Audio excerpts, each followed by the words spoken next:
Hey guys, मैं अनुरोध गोस्वामी आपका अपने channel Goswami GS and maths classes में आपका स्वागत करता हूं। आज मैं चैप्टर नंबर 3 माँ कहानी के क्वेश्चन आंसर को डिस्कस करूंगा। तो चलिए बिना देर किए हुए इसके क्वेश्चन आंसर को देखते हैं। क्वेश्चन है कि मंगू के प्रति माँ और परिवार के अन्य सदस्यों के व्यवहार में फर्क है, उसे अपने शब्दों में वर्णन करना है। तो माँ जी की सबसे छोटी बेटी मंगू थी, जो कि पागल व गूंगी थी, जिसके कारण माँ जी उसके प्रति अपने ममता पूर्ण रूप से न्यौछावर करती थी। यह देख मंगू के दोनों भाई कुछ नहीं बोलते थे, पर उनकी दोनों भाभियाँ यह देखकर जला करती थी। साथ ही मंगू की बड़ी बहन कमू माँ को कहती थी कि तुम्हारे लाड़ प्यार ने मंगू को और अधिक बिगाड़ दिया है। यानी तुम्हारे लाड़ प्यार ने क्या किया, मंगू को और अधिक बिगाड़ दिया है। चलिए क्वेश्चन नंबर 2 को देखते हैं।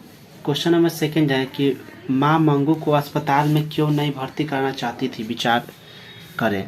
माँ जी को जब भी कोई लोग मंगू को अस्पताल में भर्ती करने के लिए कहता था, तो माँ जी हर एक को एक ही जवाब दिया करती थी कि जब मैं सेवा नहीं कर सकती तो अस्पताल वाले क्या करेंगे।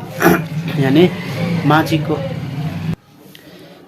जी को जब भी जो है कोई लोग मंगू को अस्पताल में भर्ती करने के लिए कहती थी, तो माँ जी हर एक को एक ही जवाब देती थी कि जब मैं माँ होकर इसकी सेवा नहीं कर सकती हूँ तो इसकी सेवा और कौन करेगा। यानी जाहिर सी बात है, एक बच्चा का सेवा जब उसकी माँ अच्छे से नहीं कर पाएगी तो जाहिर सी बात है कि दुनिया में कोई और नहीं कर सकता है। तो वही बात जो है माँ कहना चाहती है, माँ जी कहना चाह रही है। चलिए इसके आगे को देखते हैं। यानी उनका मानना था कि अस्पताल में भर्ती करने का मतलब है कि अपंग जानवरों की गौशाला में भर्ती करने के बराबर है। कुसुम के पागलपन में सुधार देख मंगू के प्रति माँ, परिवार और समाज की प्रतिक्रिया को अपने शब्दों में उत्तर दे। तो चलिए इसको देखते हैं। कुसुम के पागलपन में सुधार देख माँ जी व समाज के लोग माँ जी को मंगू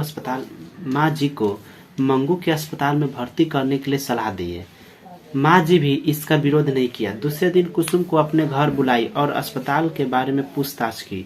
तो उसके हृदय में अस्पताल के प्रति जो गांठ पड़ी हुई थी, यानी उनके हृदय में जो अस्पताल के प्रति जो गांठ पड़ी हुई थी, वह सदा के लिए खुल गई। माँ जी मंगू को अस्पताल में भर्ती करने के लिए मान गई। अपने बड़े पुत्र को घर आने के लिए भी पत्र लिखवाया। इस प्रकार उनका बड़ा पुत्र भी मंगू को अस्पताल में भर्ती करने के लिए मजिस्ट्रेट से ऑर्डर कराकर शीघ्र घर आ गए। चलिए क्वेश्चन नंबर 4 को देखते हैं। कहानी की शीर्षक की सार्थकता को स्पष्ट करना है। तो चलिए देखते हैं। किसी भी कहानी का शीर्षक कहानी का यानी क्वेश्चन आपसे ये पूछा जाएगा कि माँ कहानी के शीर्षक की सार्थकता को स्पष्ट करे। तो चलिए देखते हैं। यानी किसी भी कहानी का शीर्षक कहानी का वह मुख्य द्वार होता है, जहां पाठक पहुंचते उसमें वर्णित विषय वस्तु के बारे में भली भांति जान जाता है।